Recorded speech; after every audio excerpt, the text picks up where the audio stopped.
गंगा गांव की एक भोली भाली और बेहद खूबसूरत लड़की थी। उसकी मासूम खूबसूरती को वैसे तो शब्दों में ढालना बहुत ही मुश्किल है, पर यह समझ लीजिए कि गंगा को देखकर ऐसा लगता था जैसे खेतों की हरियाली उसी पर छाई हुई है। अल्हड़ मस्त गंगा पूरे गांव में घूमती फिरती, कभी गन्ना चूसते हुए तो कभी बकरी के बच्चे को पकड़ने के लिए गांव भर के मुस्टंडे आंखें भर भर कर उसे देखा करते और ठंडी आहें भरते थे। पर गंगा किसी को घास नहीं डालती थी। गांव के सरपंच के बेटे की शादी का मौका था। सरपंच के घर खूब रौनक थी। दूर दराज के गांवों से भी ढेरों मेहमान आए थे। गंगा के पिता लक्ष्मण सिंह और सरपंच में गहरी दोस्ती थी। सो गंगा का पूरा परिवार उस शादी में घराती के रोल में बिजी था। कई सारे इंतजाम लक्ष्मण सिंह के ही जिम्मे थे। गंगा की मां पार्वती घर के कामों को निपटाने में सरपंच की पत्नी का हाथ बंटा रही थी।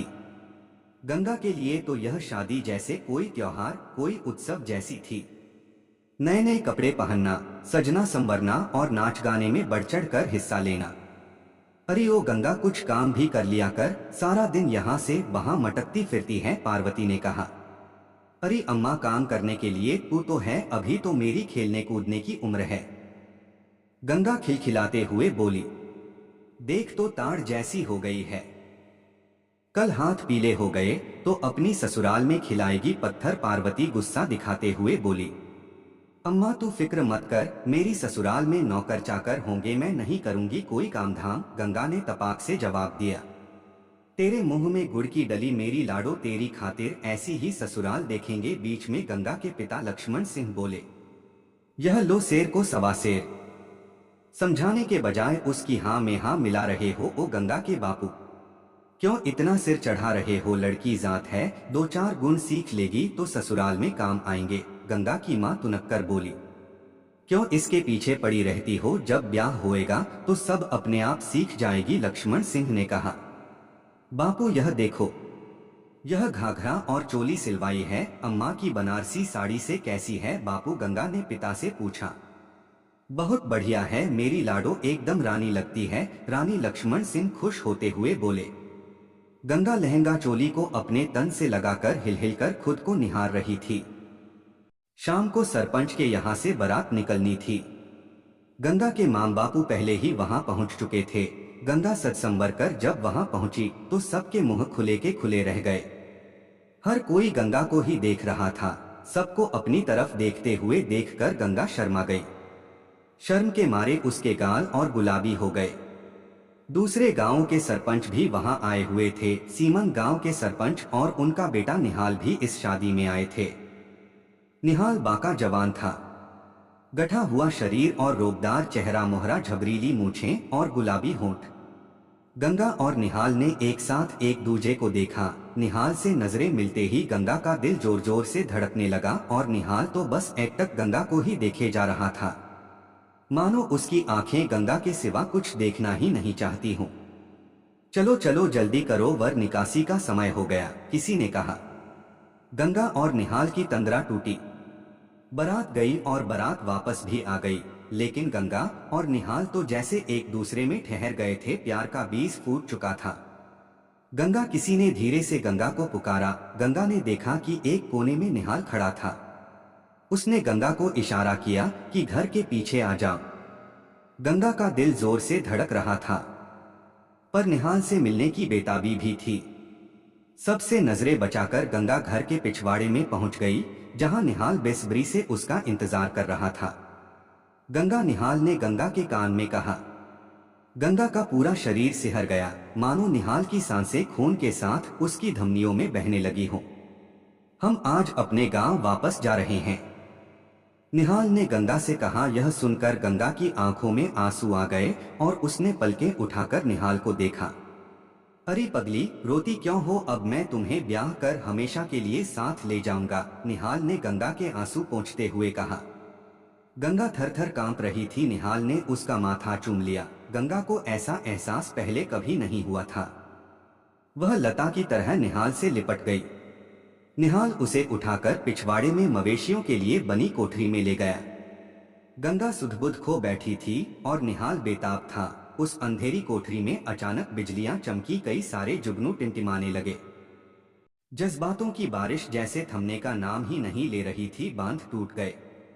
कुछ ही पलों में सब कुछ शांत था, मानो एक भयंकर तूफान आया और फिर थम गया, जो छोड़ गया कुछ निशानियां जिन्हें अब गंगा समेट रही थी।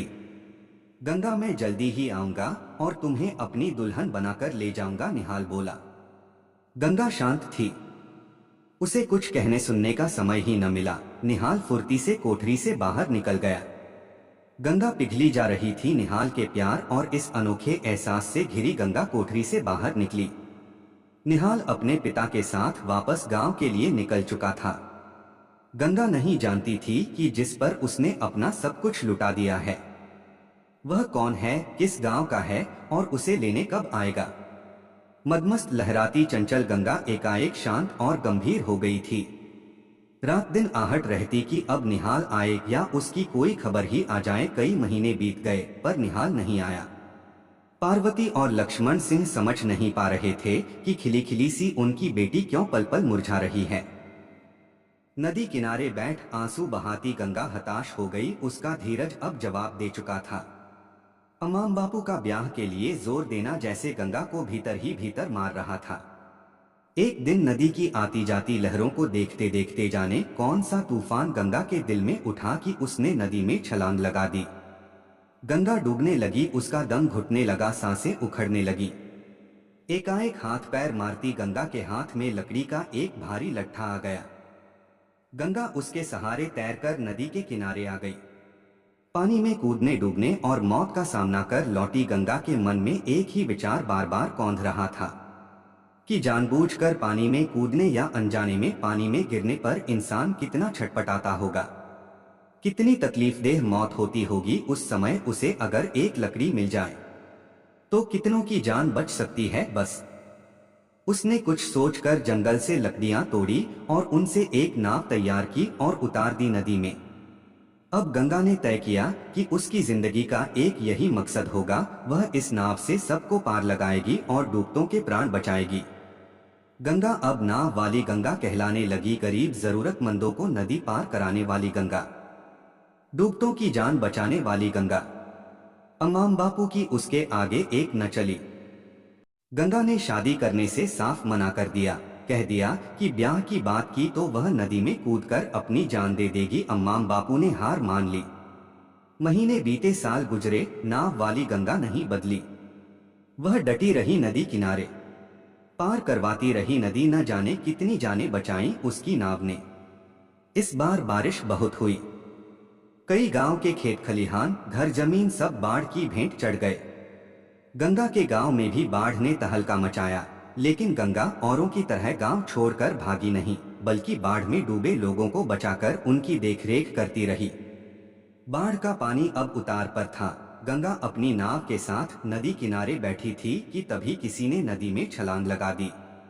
गंगा ने लपक कर अपनी नाव उस तरफ चला दी। उसने देखा कि एक नौजवान डूब रहा था, घबरा कर हाथ पैर मार रहा था। गंगा ने पास पहुंचकर उसे बड़ी मुश्किल से अपनी नाव पर चढ़ा लिया और उसकी पीठ दबाकर पानी निकाला। क्यों कूदे? गंगा ने औंधे पड़े उस नौजवान से पूछा। मेरा तो सब कुछ लूट गया है, खेत खलिहान घर जायदाद सब बर्बाद हो गया और परिवार भी सब बह गए। अब मैं जी कर भी क्या करूंगा? क्यों बचाया तुमने? उस नौजवान ने उल्टा लेटे हुए ही जवाब दिया। तो आते हैं और चले जाते हैं, पर इसका यह मतलब तो नहीं है कि जिंदगी खत्म हो गई। एक तूफान से क्या घबराना, हिम्मत करो और फिर जीना शुरू करो, हो सकता है कि कुछ बहुत अच्छा हो जाए, गंगा ने कहा। इतना सुनकर वह नौजवान पलटा। गंगा का मुंह खुला का खुला रह गया।